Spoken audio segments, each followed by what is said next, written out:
നമസ്കാരം സുഹൃത്തുക്കളെ. സിനിമകളെ മാറ്റുന്നത് എപ്പോഴും പ്രേക്ഷകരാണെന്ന് പറയുകയാണ് മമ്മൂട്ടി. നല്ല ഓഡിയൻസ് ഉള്ള സ്ഥലത്ത് മാത്രമേ നല്ല സിനിമകൾ ഉണ്ടാവുകയുള്ളൂ എന്നും മലയാളത്തിനാണ് ഏറ്റവും നല്ല സിനിമ പ്രേക്ഷകർ ഉള്ളതെന്നും മമ്മൂട്ടി പറഞ്ഞു. പുതിയ ചിത്രമായ ടർബോയുടെ പ്രൊമോഷനുമായി ബന്ധപ്പെട്ട് ദുബായിൽ വെച്ച് നടന്ന പ്രസ് മീറ്റിലാണ് താരം ഇക്കാര്യം പറഞ്ഞത്.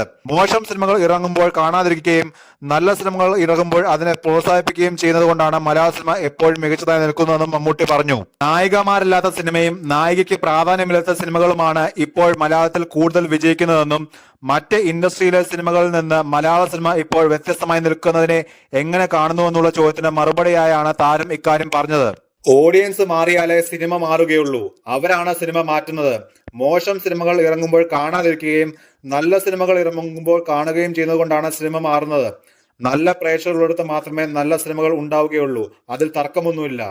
നമ്മുടെ പ്രേക്ഷകർ നല്ല സിനിമകൾ കാണുകയും അതിനെ പ്രോത്സാഹിപ്പിക്കുകയും ചെയ്യുന്നത് കൊണ്ടാണ് നല്ല സിനിമകൾ ഉണ്ടാകുന്നത്. മറ്റ് ഭാഷയിലെ ആളുകൾ നല്ല പ്രേക്ഷകരെ മനസ്സിലാക്കാത്തത് കൊണ്ടാണ് ഇപ്പോഴും അവിടെ മാറ്റമൊന്നും ഉണ്ടാകാത്തത്, മമ്മൂട്ടി പറഞ്ഞു. മമ്മൂട്ടി കമ്പനിയുടെ നിർമ്മാണത്തിൽ പുറത്തിറങ്ങുന്ന ടർബോയുടെ സംവിധായകൻ വൈശാഖാണ്. മിഥുൻ മനോൽ തോമസ് തിരക്കഥ എഴുതുന്ന ചിത്രത്തിൽ കന്നഡ താരം രാജ്ബി ഷെട്ടി, തെലുങ്ക് താരം സുനിൽ, അഞ്ജന ജയപ്രകാശ്, ശബരീഷ് വർമ്മ, ബിന്ദു പണിക്കർ, ദിലീഷ് പൊത്തൻ തുടങ്ങിയ വമ്പൻ താരനിരകളാണ് അണിനിരക്കുന്നത്. മെയ് 23 ചിത്രം തിയേറ്ററിലെത്തും. മോഹൻലാൽ ആരാധകർ ആകാംക്ഷയോടെ കാത്തിരിക്കുന്ന ചിത്രമാണ് എമ്പുരാൻ. സംവിധായകൻ പൃഥ്വിരാജ് ആണ് എന്നതാണ് മോഹൻലാൽ ചിത്രത്തിന്റെ മറ്റൊരു പ്രധാന ആകർഷണങ്ങളിൽ ഒന്ന്. ചെന്നൈയിൽ ചിത്രീകരണം പൂർത്തിയാക്കിയതായി എമ്പുരാന്റെ സംവിധായകൻ പൃഥ്വിരാജ് വ്യക്തമാക്കിയിരുന്നു. ചിരിപ്പിച്ചും ഗൗരവമേറിയ വേഷങ്ങളിലൂടെ ശ്രദ്ധയാകർഷിച്ച താരം സുരാജ് വെഞ്ഞാറമ്മൂടും മോഹൻലാലിന്റെ എമ്പുരാൻ സിനിമയിൽ ഉണ്ടാകുമെന്നാണ് പുതിയ അപ്ഡേറ്റ്. വമ്പൻ ഹിറ്റായ ലൂസിഫറിന്റെ 2ാം ഭാഗമാണ് മോഹൻലാലിനെ നായകനാക്കി നടൻ പൃഥ്വിരാജ് സംവിധാനം ചെയ്യുന്ന എമ്പുരാൻ എന്നതിനാൽ അപ്ഡേറ്റുകൾ ചർച്ചയാകാറുണ്ട്. ലൂസിഫറിൽ സ്റ്റീഫൻ നെടുമ്പള്ളി എന്ന കഥാപാത്രമായിട്ടായിരുന്നു പ്രധാനമായും മോഹൻലാൽ എത്തിയത്. ഖുറേഷി എബ്രഹാം ലൂസിഫറിന്റെ അവസാന ഭാഗത്ത് പ്രത്യക്ഷപ്പെട്ട ശ്രദ്ധയാകർഷിച്ചിരുന്നു. എമ്പുരാനിലും സ്റ്റീഫൻ നെടുമ്പള്ളി എന്ന കഥാപാത്രമായി മോഹൻലാൽ ഉണ്ടാകുമെന്ന നേരത്തെ റിപ്പോർട്ടുകൾ ഉണ്ടായിരുന്നു.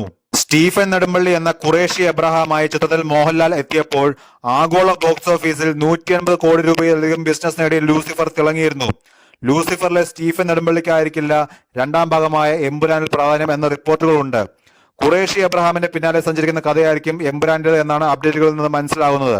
അതുകൊണ്ടാണ് വിദേശ രാജ്യങ്ങളിലടക്കം എമ്പുരാൻ സിനിമ ചിത്രീകരിക്കുന്നത് എന്നാണ് റിപ്പോർട്ട്.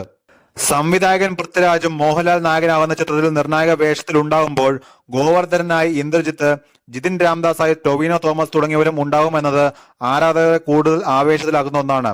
പ്രധാന കഥാപാത്രമായ ലൂസിഫറിലെ സെയ്ദ് മസൂദിന് 2ാം ഭാഗത്തിൽ കുറച്ചധികം പ്രാധാന്യമുണ്ടാകും. ഛായാഗ്രഹണം നിർവഹിക്കുന്നത് സുജിത് വാസുദേവനാണ്. മലയാളത്തിന് പുറത്തെ വമ്പൻ താരങ്ങളും ഉണ്ടാകും.